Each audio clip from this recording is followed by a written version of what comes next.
Es momento de revisar información económica. Los últimos días que no hemos entregado noticias muy positivas. Ayer hablábamos de crecimiento entre comillas, una contracción de la economía de 2% en el mes de mayo comparado con el mismo mes del año pasado. La semana pasada hablábamos de desempleo, también el estancamiento en la generación de puestos de trabajo en nuestra economía. El viernes vamos a conocer números respecto a la inflación, al costo de la vida. Vamos a ver si acompaña, como fue en el pasado mes de mayo, con inflaciones bajitas. Ahora les voy a contar quizás noticias más positivas. La venta de viviendas y también el precio de viviendas. Esto respecto a un estudio publicado hoy día en Diario Financiero por toktok.com, una plataforma que bien refleja el momento de nuestra economía, pero también con quizás una luz, no sé si al final del túnel, pero pequeñas luces de esperanza para el país. Vamos a revisar los primeros números que vamos a disponer aquí en nuestra gráfica. La venta de viviendas en el mes de mayo. El mes antepasado, 2.147 unidades vendidas en mayo del 2023. Y aquí este dato es bien decidor, entre comillas, esperanzador, no podría decir. Hace 18 meses que no se superaban las 2.000 unidades vendidas. Da lo mismo el mes, da lo mismo la etapa del año, un año y medio, en que no teníamos durante 30 días seguidos una venta superior a 2.000 unidades. Casas y departamentos en nuestro país. El 37% representa respecto a esta venta de mayo, 2.147, es un 37% más que mayo del año pasado. Vamos con la siguiente gráfica, seguimos entrando en los números más esperanzadores en un gremio, en un sector que siempre es fiel reflejo de la temperatura de la economía. Aquí por lo menos es más esperanzador.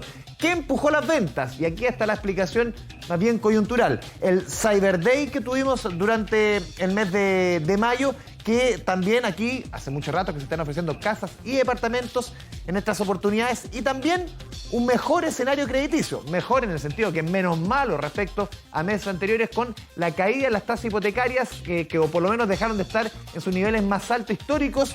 Ha mejorado en algo ese escenario crediticio y se está reflejando esto en ventas. Vamos con la siguiente estación. Lo que sí preocupa es el desistimiento, que sigue alto. Personas que habían firmado escrituras, que estaban avanzando en ese sueño de comprar una casa, de comprar un departamento, que muchas veces firmaron escrituras el 2021, 2022.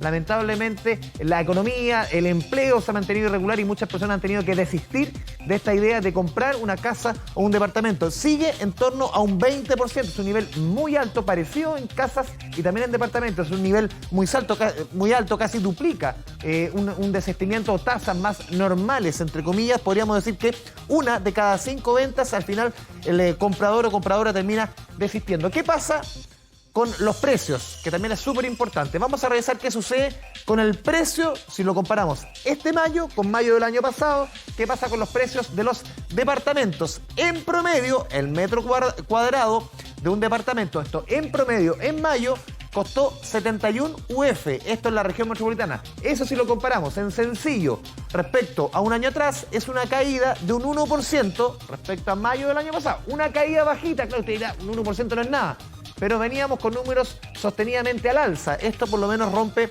una tendencia. Y esto es bien decidor. ¿Por qué caen los precios? Porque el 35% de la venta se realizó con entrega inmediata. Es decir, había mucho stock disponible para entrega inmediata y eso hace que esa alza de precios se termine morigerando e incluso cayendo el nivel de precio respecto al año pasado. Mayor disponibilidad de entrega inmediata, lo que repercute en la caída de los precios de los departamentos. ¿Qué pasa con las casas? En promedio, en la región metropolitana, durante el mes de mayo, el promedio del metro cuadrado, 56 UF. Si lo comparamos con igual época del año pasado, con mayo del año pasado, es una importante caída de 7%, mayor que la de los departamentos, que era de un 1%, pero aquí este dato también es decidor. Igual los precios siguen arriba de lo que sucedió previo a la pandemia. Justamente pasamos a revisar declaraciones de lo que está pasando en el rubro inmobiliario. Estas esperanzadoras cifras de mayo se van a mantener, claro, rompen una tendencia de lo que traíamos, rompen también desde la emoción, que podríamos decir, de lo que está sucediendo en nuestra economía, rompen esas cifras negativas, por lo menos en lo inmobiliario hay alguna esperanza, se mantendrá. Escuchemos declaraciones. En el último tiempo hemos visto, por una parte, un aumento del interés de compra de la mano de mejores condiciones de acceso a los créditos hipotecarios, junto con promociones como son las ventas por cyber y rebajas de precios muy significativas que han habido en algunas comunas, especialmente en lo que son segmentos de departamentos. Todo esto ha impulsado la venta de propiedades y el interés de compra de manera muy significativa y estamos viendo cifras que no veíamos en realidad hace 18 meses. Cifras que no las veíamos hace 18 meses y estas cifras que también les voy a mostrar hace mucho rato que no las veíamos, hace mucho rato que veníamos mostrando en este espacio cifras de multifondos de pensiones con números al rojo, fondo A, B, C, D y E. Lamentablemente, sobre todo castigados los fondos más riesgosos, el A, B y C. Afortunadamente, en el mes de junio se rompe esta tendencia. La semana pasada algo habíamos anunciado, pero sin números definitivos para el sexto mes del año. Ahora sí tenemos números definitivos, los pasamos a revisar de acuerdo a los números entregados por CIEDES. ¿Qué pasó en el sexto mes del año? Después de, insistimos, meses muy aciagos.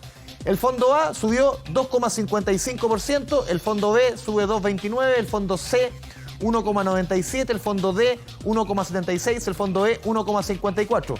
Del más riesgoso al más conservador. Más ganancia en el más riesgoso, menos en el más conservador. Ocurre todo lo contrario si analizamos los primeros 6 meses del año. Por eso yo les decía que venimos de meses malenas nomás en este tema. El fondo A es el que más cae, 3,23% en el primer semestre, el fondo B 2,31%, el fondo C 1,79%, el fondo D y el E 1,63% de caída. Es decir, en los primeros 6 meses el fondo A es el más castigado, pero solamente en el mes de junio fue el que más ganó.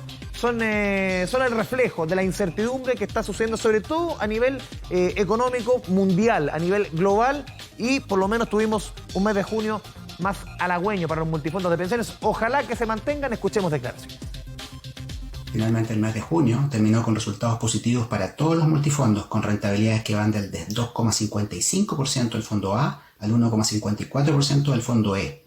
Los fondos más riesgosos, como el A o el B, se vieron favorecidos por buenos resultados en los mercados internacionales y también del IPSA a nivel local, y un dólar que permaneció más bien estable durante este mes con una leve caída al cierre de menos 0,16%. Por su parte, los fondos más conservadores se han visto apalancados por una caída en las tasas de interés, en las cuales el mercado anticipa la próxima rebaja de la tasa de política monetaria por parte del Banco Central en un contexto en el que la inflación ya está comenzando a ceder.